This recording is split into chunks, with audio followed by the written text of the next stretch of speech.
Bismillahirrahmanirrahim. Assalamualaikum warahmatullahi wabarakatuh. Kembali bertemu dengan saya Agus Triyono Syafi'i.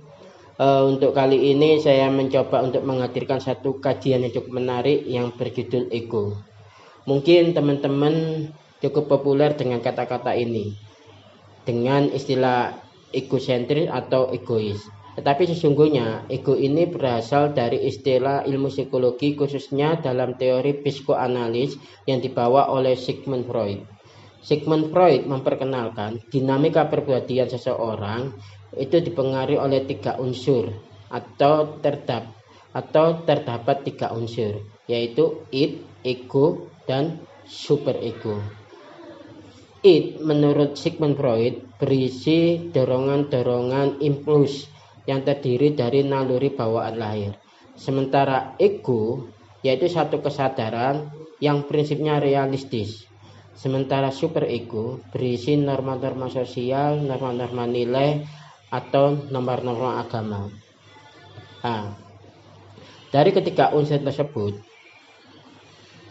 kita bisa memastikan kesadaran atau ego menjadi sentral yang utama, karena keberadaan kesadaran inilah yang nanti akan menentukan ketidaksadaran seseorang. Yang mana menurut Sigmund Freud, ketidaksadaran seseorang ini itu 88% mempengaruhi kepribadian seseorang atau perilaku seseorang. Tetapi jangan lupa, ketidaksadaran ini berasal dari kesadaran kita yang pernah kita rasakan, yang pernah kita alami, dan kita lupakan, dan akhirnya mengendap dalam ketidaksadaran. Sekarang pertanyaannya dalam kajian hari ini, bagaimana kita untuk bisa memunculkan atau membangun kepribadian kita yang ideal? Mungkin kita bisa bertanya, who I am, siapa saya? Dari pertanyaan tersebut, maka saya rasa paling tepat kita kembali pada maksud dan tujuan kita diciptakan di muka bumi ini oleh Allah Subhanahu wa Ta'ala. Dan saya rasa maksud dan tujuan kita diciptakan di muka bumi ini tidak lain ada dalam surat Al-Adjariyat ayat 56, di mana dalam ayat tersebut mengatakan, dan tidaklah aku ciptakan jin dan manusia kecuali untuk beribadah kepadaku. Dari cerminan ayat ini menunjukkan bahwasanya kita diciptakan di muka bumi ini tidak lain adalah untuk beribadah kepada Allah. Dan juga kita bisa menyimpulkan dari cerminan ayat ini bahwasanya kita diciptakan di muka bumi ini sebagai seorang hamba. Untuk membangun kesadaran kita sebagai seorang hamba, maka perlunya kita untuk selalu mentasbihkan diri sebagai seorang hamba. Caranya yaitu dengan kita menaibkan diri atau menafikan diri dengan mengisbatkan Allah Subhanahu wa Ta'ala. Kita bisa mengatakan bahwa diri kita ini fakir, yang kaya adalah Allah. Bahwa diri kita ini bodoh, yang pintar, yang alim adalah Allah. Bahwa diri kita hina, yang mulia adalah Allah. Bahwa diri kita ini lemah, yang kuat adalah Allah. Bahwa diri kita ini tidak punya kuasa, yang punya kuasa adalah Allah. Dan kita sebagai seorang hamba, maka kita punya suatu kewajiban untuk selalu mengingat Allah, untuk selalu memuji Allah, untuk selalu mengagungkan Allah Subhanahu wa Ta'ala. Jadi intinya sebagai seorang hamba, kita selalu untuk menaifkan diri dan mengisbatkan Allah Subhanahu wa Ta'ala. Itu salah satu cara kita untuk membangun kesadaran sebagai seorang hamba. Dalam satu ayat yang lain, dalam Al-Isra ayat 37 mengatakan, dan janganlah kamu berjalan di muka bumi ini dengan sombong. Ini salah satu ayat yang menekankan bahwa diri kita ini sebagai seorang hamba. Sebagai seorang hamba, maka tidak selayaknya kita berjalan di muka bumi ini dengan kesombongan atau dengan rasa sombong. Karena pada dasarnya sombong itu adalah singgasananya Allah. Sombong itu adalah baju kebesarannya Allah Subhanahu wa taala. Kita sebagai seorang hamba tidak punya hak atau tidak seharusnya untuk bersikap sombong. Nah, ini ada satu pernyataan dari Kiai Haji Abdurrahman Wahid, mungkin kita semuanya mengenal.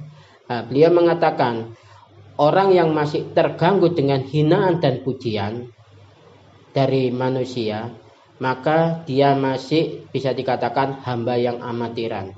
Karena memang seharusnya sebagai seorang hamba, kita selalu untuk menafikan diri, tidak terlalu kita untuk membela diri, tetapi kita selalu siap sebagai seorang hamba dengan sifat-sifat kehambaannya. Maka tidak satu masalah besar apabila kita dihinakan atau mungkin diremehkan atau mungkin tidak terlalu dihargai dan seterusnya. Nah, karena kaitannya kita sebagai seorang hamba tidak lain kita selalu mentasbihkan Allah Subhanahu wa taala. Artinya sebagai seorang hamba dalam habul minallah kita selalu tasbihkan Allah, dalam habul minannas kita selalu slow. Kita selalu slow, tidak terlalu merasa diri kita ini dengan kebesaran, tetapi merasa diri kita ini dengan sifat-sifat kehambaan.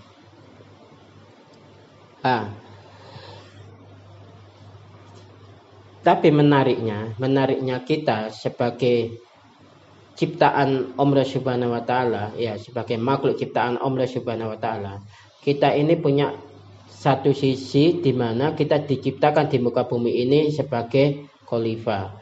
Hal tersebut tercermin dalam surat Al-Baqarah ayat 30. Sesungguhnya aku hendak menjadikan seseorang di muka bumi ini sebagai khalifah di muka bumi.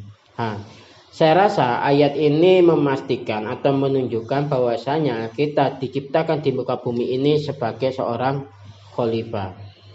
Maka sebagai seorang khalifah maka menjadi satu sifat yang wajib dimiliki untuk selalu berpikiran besar, berpikiran optimis, berpikiran penuh dengan rencana-rencana yang berikan manfaat. Dan kita selalu mendedikasikan diri untuk kebaikan, kebenaran, dan keindahan. Ini ada satu surat Al-Baqarah ayat 148 mengatakan, maka berlomba-lombalah kamu dalam berbuat kebaikan. Surat ini menunjukkan bahwa misi kita sebagai seorang khalifah tidak lain adalah berlomba-lomba dalam kebaikan. Dan apa yang kita lakukan sebagai seorang khalifah tidak lain adalah memberikan manfaat bagi orang lain. Oleh karena itu dalam hadis, salah satu hadis yang diriwayatkan oleh At-Habrani, beliau mengatakan sebaik-baiknya manusia adalah orang yang memberikan manfaat lebih untuk sesamanya. Hal ini menunjukkan bahwasanya kita punya misi sebagai khalifah di muka bumi ini, di mana dengan segala apa yang kita miliki dalam potensi diri kita, kita wajib berkontribusi dalam kehidupan ini dengan memberikan manfaat bagi sesamanya. Inilah salah satu derajat dari keberadaan manusia sebagai seorang khalifah, di mana keutamaan kita sebagai seorang khalifah dengan kita selalu memberikan manfaat bagi orang lain dan selalu menolong orang lain, maka secara tidak langsung apa yang ada pada diri kita, khususnya setiap hajatan kita, akan dimudahkan oleh Allah Subhanahu wa taala. Bahkan setiap hajatan kita akan diwujudkan oleh Allah Subhanahu wa taala. Maka fungsi kita sebagai seorang khalifah dengan niat-niatan untuk memberikan manfaat bagi orang lain, itu pada akhirnya kembali pada kita Setiap apa yang kita niatkan, apa yang kita hajatkan akan diijabahi oleh Allah Subhanahu wa taala. Nah, itu yang disampaikan dalam hadis ini. Nah, jadi kesimpulannya, dalam konteks kita membangun kepribadian yang ideal dengan mendesain kesadaran kita, maka kita penuhi kesadaran kita dengan 3 unsur ini, yaitu dimana kita selalu untuk mencari ridho Allah Subhanahu wa taala sebagai seorang hamba. Memang tidak lain sebagai seorang hamba kita hanya fokus kepada Tuhan kita, yaitu Allah Subhanahu wa taala. Maka prinsipnya adalah ilai anta masudi wa ridhoka matlubi. Allah yang ku cari dan ridhonya yang kutuju. Insya Allah dengan cara seperti ini maka akan lebih membuat kita lebih kuat, akan membuat kita untuk lebih tenang dalam menjalani kehidupan ini, karena semua aspek yang kita jalani dalam kehidupan ini hanya kita sandarkan untuk mencari ridhonya Allah. Yang kedua, kesadaran yang perlu kita bangun pada diri kita adalah meneladani Nabi Muhammad SAW, di mana pola-pola kita dalam mencari ridhonya Allah tidak lain yaitu pola-pola yang diteladani oleh Nabi Muhammad SAW. Maka setiap apa yang kita pikirkan, apa yang kita lakukan, apa yang kita rencanakan, selalu kita rujukan dengan teladan Nabi Muhammad SAW. Dan yang ketiga, kesadaran yang perlu kita camkan pada diri kita adalah memberikan manfaat kepada orang lain. Dengan kita memberikan manfaat kepada orang lain, maka memastikan kita akan mempunyai kemuliaan di muka bumi ini, dan juga memastikan kemudahan dan kelancaran atas niatan dan hajatan kita. Dari 3 komponen kesadaran tersebut, saya menyebutnya dengan segitiga kesadaran. Segitiga kesadaran inilah yang akhirnya memberikan manifestasi kepada alam bawah sadar kita, yang mana menurut Sigmund Freud, alam bawah sadar inilah yang akan menjadi faktor utama untuk membangun kesadaran kita dalam membentuk kepribadian atau perilaku kita. Insya Allah dengan cara kita mendesain kembali atau merencanakan kembali atau menginput kembali, menginstal kembali kesadaran kita dengan segitiga kesadaran tersebut, maka kita akan menjadi pribadi yang berkualitas, pribadi yang tangguh, pribadi yang ideal. Maka dipastikan dengan pribadi yang ideal kita akan menyongsong masa depan ini dengan kesuksesan dunia dan akhirat, insya Allah. Mungkin itu yang saya sampaikan, kurang lebihnya saya mohon maaf. Akhirul kalam, assalamualaikum warahmatullahi wabarakatuh.